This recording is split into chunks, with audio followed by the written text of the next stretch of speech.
Is our guest tonight. Let's get back to the discussion. Senator, before we proceed, any comments on that? Yes, I would like to comment that freedom of expression and the freedom of assembly is not enjoyed at the expense of, at the pleasure of the police. But I would say that one thing that I find positive in this particular story is that somebody has been summoned. I don't know if a warrant has been issued, because the only person who can issue the warrant will be a magistrate. I don't know if one has been issued, but if it's a police summon, I would ask Mr. Malala to honorably present himself to the police and record whatever statement I want him to record, and then that should be. At least if they move away from the drama of trying to chase people around, to engage like that in a military, in a military theater of war, would help. So the positive thing is that you have said, okay, come, let Malala present himself, and then if they take him to court, we deal with it. Because I don't personally, where I am sitting, I don't see anything bad that Mr. Malala did by having that rally that he had. Fair enough. Senator, let's get back. The other day, the president disrupted.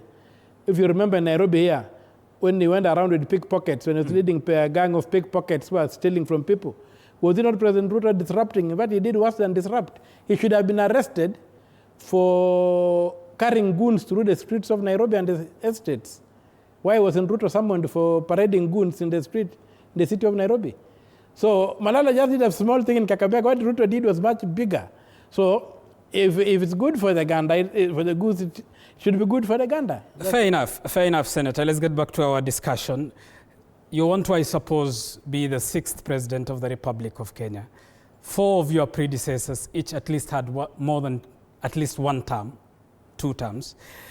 What makes and gives confidence to people like you that the 5th can be a 1-term president? Well, even those 2 terms, I would really want to begin counting under this new constitution. Yes.